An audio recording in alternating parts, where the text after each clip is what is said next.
شارق صاحب U P سے پوچھتے ہیں، میں نے علماء سے سنا ہے کہ غسل کرنے سے بھی وضو ہو جاتا ہے اور دوبارہ وضو کرنے کی ضرورت نہیں ہوتی، سوال یہ ہے کہ کیا برہنہ نہانے سے بھی غسل ہو جاتا ہے یا پھر الگ سے وضو کرنا پڑے گا؟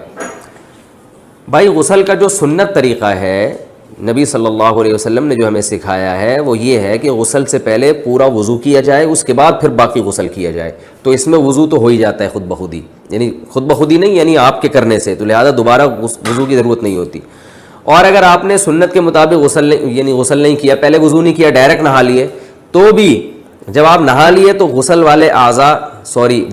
اعضاء آپ کے خود بخود دھل جاتے ہیں، جب وہ دھل گئے تو بھی وضو ہو گیا آپ کا۔ تو وضو پہلے کیا ہو یا نہیں کیا ہو، دونوں صورتوں میں غسل کرنے سے وضو خود بخود ہو جاتا ہے۔ رہا یہ مسئلہ کہ برہنہ نہانے سے بھی غسل ہو جاتا ہے، تو بھائی ہم تو یہی جب تک سنتے آئے ہیں کہ برہنہ ہی نہایا جاتا ہے، کنڈی اسی لیے لگائی جاتی ہے کہ وہ برہنہ نہانا ہوتا ہے، اگر برہنہ لوگ نہ نہاتے تو پھر کنڈی کی کیا ضرورت تھی؟ تو وہ تو دھوتی بنیان میں گاؤں دیہاتوں میں ہوتا ہے، وہ ٹیوب ویل میں لوگ نہا رہے ہوتے ہیں، واش روم تو اس لیے بنایا جاتا ہے کہ لوگ اس میں برہنہ ہی نہاتے ہیں، تو برہنہ نہانے سے ہی عام طور پر غسل ہوتا ہے اور وضو نہیں ٹوٹتا اس سے۔